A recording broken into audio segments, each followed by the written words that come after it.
Dear students, welcome to TAPAS tutorial Odisha. Students, general knowledge रो एई अध्याय को आपण मानकु स्वागत। प्रश्न नंबर 1 रथ यात्रा केउ शताब्दी रे आरंभ होइथिला? ऑप्शन क सप्तम, ख अष्टम वा नवम, ग दशम, घ एकादश। उत्तर ख अष्टम वा नवम। प्रश्न नंबर 2 तालध्वज रथर उच्चता केते? ऑप्शन क 44 फुट 6 इंच, ख 45 फुट 6 इंच, ग 45 फुट, घ कौनसी नुहे। उत्तर ग 45 फुट। प्रश्न नंबर 3 नंदीघोष रथरे केउ रंगरे ओ केतोटी घोड़ा थाए? ऑप्शन क 4टी धला रंगर, ख 4टी नाली रंगर, ग 4टी कला रंगर, घ कौनसी नुहे। उत्तर क 4टी धला रंगर। प्रश्न नंबर 3 देवदलन रथर उच्चता केते? ऑप्शन क 44 फुट 6 इंच, ख 45 फुट 6 इंच, ग 44 फुट, घ कौनसी नुहे। उत्तर क 44 फुट 6 इंच। क्वेश्चन नंबर 5 देवदलन रथरे केतोटी घोड़ा ओ केउ रंगर थाए?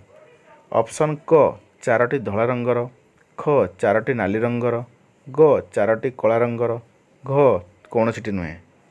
उत्तर ख 4टी नाली रंगर। प्रश्न नंबर 6 घोष यात्रा रे केते दिन पई महाप्रभु गुंडीचा मंदिर को जाती? ऑप्शन क 7 दिन, ख 9 दिन, ग 5 दिन, घ 10 दिन। उत्तर ख 9 दिन। प्रश्न नंबर 7 केउ दिन बाहुड़ा यात्रा होइथाए? ऑप्शन क आषाढ़ मास शुक्ल पक्ष द्वादशी तिथि रे, ख आषाढ़ मास शुक्ल पक्ष द्वितीय तिथि रे, ग आषाढ़ मास शुक्ल पक्ष एकादशी तिथि रे, घ आषाढ़ मास शुक्ल पक्ष दशमी तिथि रे। उत्तर घ आषाढ़ मास शुक्ल पक्ष दशमी तिथि रे। प्रश्न नंबर 8 तालध्वज रथरे केउ रंगर ओ केतोटी घोड़ा थाए? ऑप्शन क 4टी धला रंगर, ख 4टी नाली रंगर, ग 4टी कला रंगर, घ कौनसी नुहे। उत्तर ग 4टी कला रंगर। प्रश्न नंबर 9 दैतापति माने विग्रह मानक नचेई नचेई झुले झुले रढ़ारूढ़ करने को कौन कहा जाए?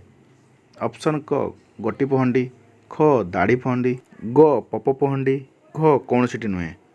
उत्तर ग पपहंडी विजे। प्रश्न नंबर 10 रथ उपरे किए छेरा पहरा करती?